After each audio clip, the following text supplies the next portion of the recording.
Hello every one, അസ്സലാമു അലൈക്കും. അപ്പോൾ ഇന്ന് നമ്മൾ ഉണ്ടാക്കാൻ പോകുന്നത് നമ്മുടെ കഞ്ഞിയുടെ വീഡിയോ അപ്ലോഡ് ചെയ്യാമെന്ന് അറിഞ്ഞ് ചോദിച്ചിട്ടുണ്ടായിരുന്നു. അപ്പോൾ അതാണ് കേട്ടോ.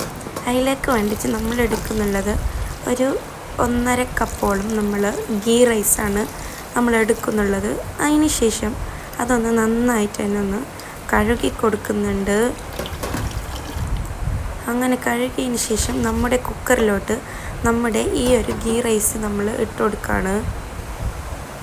അതിന് ശേഷം നമ്മൾ ഒരു കടായി അടുപ്പത്ത് വെച്ച് അതിലോട്ട് എണ്ണയിട്ട് ആ എണ്ണ ഒന്ന് ചൂടായി വരുമ്പോഴും നമുക്കൊന്ന് ഇതാക്കി വെക്കാം.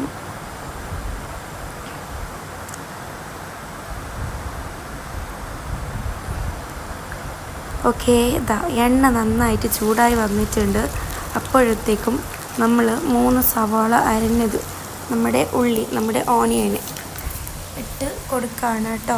എന്നിട്ട് നമ്മൾ അതിലോട്ട് ഒരു പിടി നമ്മുടെ കറിവേപ്പിലയും കൂടി ആഡ് ചെയ്ത് കൊടുത്തതിന് ശേഷം നന്നായിട്ട് തന്നെ ഒന്ന് മിക്സ് ചെയ്ത് കൊടുക്കുകയാണ്.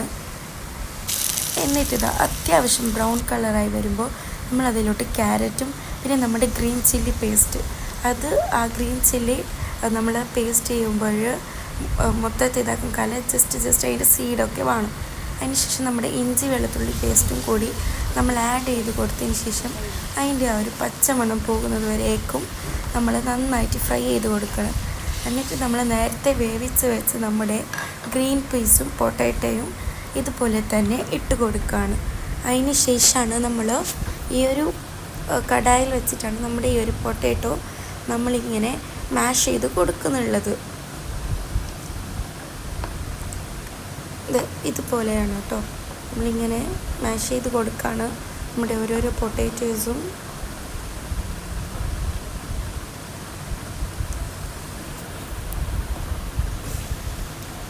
ഓക്കെ, അങ്ങനെ ഇതെല്ലാം ഒന്ന് മാഷായി വന്നതിന് ശേഷം നമ്മളിതിലോട്ട് നമ്മുടെ ചിക്കൻ മസാലയും നമ്മുടെ പെപ്പർ പൗഡറും പിന്നെ ആവശ്യത്തിനുള്ള ഉപ്പും ചേർത്തെടുത്ത് നന്നായി മിക്സ് ചെയ്ത് കൊടുക്കുകയാണ്. ഇതാ കാണാൻ പറ്റുന്നുണ്ടല്ലോ, പൊട്ടാറ്റോസ് എല്ലാം വന്നിട്ടുണ്ട്, തിക്കായിട്ടുണ്ട്.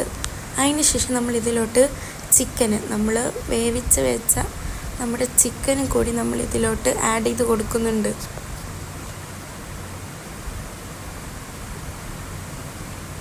എന്നിട്ടിതാ നന്നായിട്ട് മിക്സ് ചെയ്യാണ്.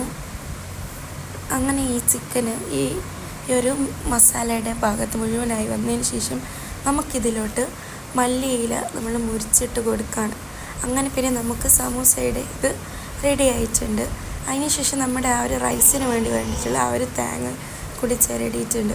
അങ്ങനെ ഇതിലോട്ട് നമ്മൾ പെപ്പറും കുറച്ച് ഉപ്പും ചപ്പായിട്ട് ഒരു നുള്ള് ഉപ്പും ചേർത്ത് കൊടുത്തിട്ട് നമ്മൾ കുറച്ച് അത്രയും സാധനങ്ങളാണ്, അതായത് നമ്മൾ കുരുമുളക് പൊടിയും ക്യാരറ്റും കുറച്ച് മല്ലിയിലയും അതുപോലെ ആവശ്യത്തിനുള്ള ഉപ്പും പിന്നെ നേരത്തെ ചിരടി വെച്ച ആ ഒരു തേങ്ങാപ്പാൽ ഉണ്ടാക്കിയിട്ട് അതൊന്ന് തിളച്ച് വരുമ്പോൾ പുറത്തൂടെ വീണ്ടും ഒരു കടായിലോട്ട് നമ്മൾ 2 സ്പൂണോളം ഗീ ഒഴിച്ച് കൊടുക്കുകയാണ്.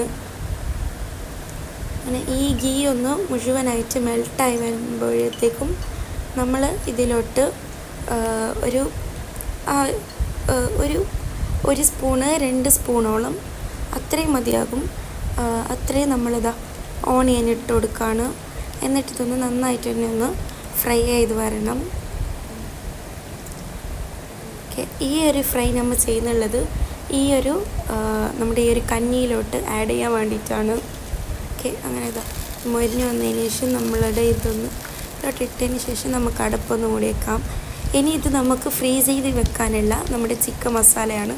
അതും ഇതുപോലെ തന്നെ ഓണിയനും നേരത്തെ പറഞ്ഞ പോലെ ഗ്രീൻ പീസും പൊട്ടാറ്റോയും ഒഴിവാക്കിയിട്ടുള്ള മസാലയാണ് ഈ ഒരു മസാലയും. നമ്മൾ പറയുമ്പോൾ ചിക്കനും അതുപോലെ തന്നെ ചിക്കൻ മസാലയും പെപ്പർ പൗഡറും ഇട്ടിട്ടാണ്. അങ്ങനെ പിന്നെ നമ്മൾ നേരത്തെ ഉണ്ടാക്കി വെച്ച ആ ഒരു മസാല ഷീറ്റിലോട്ട് നമ്മൾ ഈ ഒരു മിക്സും നമ്മുടെ സമൂസയുടെ മസാല ഷീറ്റിലിട്ടിട്ടതിന് ശേഷം നമ്മളിതെല്ലാം ഒന്ന് റെഡി ചെയ്ത് വെക്കാണ്. അങ്ങനെ ഇതെല്ലാം റെഡി ചെയ്തതിന് ശേഷം ഇതൊന്ന് പാനിലിട്ടൊന്ന് മൊരിച്ചെടുക്കുകയാണ്. അതിനുശേഷം നമ്മുടെ ഫ്രൂട്ട്സും കാര്യങ്ങളെല്ലാം വെച്ചിട്ടുണ്ട്. അപ്പോൾ സമൂസ, വാട്ടർമെലോൺ, പോലെ തന്നെ നല്ല ഉണ്ടാക്കിയിട്ടുണ്ട്. ഓക്കെ, അപ്പോൾ അതാ ഇന്നത്തെ ഒരു നോമ്പ് തുറ ഇതാണ്. നിങ്ങൾക്ക് ഈ വീഡിയോയിൽ ഇഷ്ടപ്പെട്ടാൽ അങ്ങനെ ലൈക്ക് ചെയ്യാനും ഷെയർ ചെയ്യാനും കമൻറ്റ് ചെയ്യാനും മാത്രം സബ്സ്ക്രൈബ് ചെയ്യാൻ മറക്കല്ലേ. അപ്പോൾ ഇൻഷാ അല്ലാഹ് അടുത്ത വീഡിയോ വരുന്നതായിരിക്കും. Bye bye.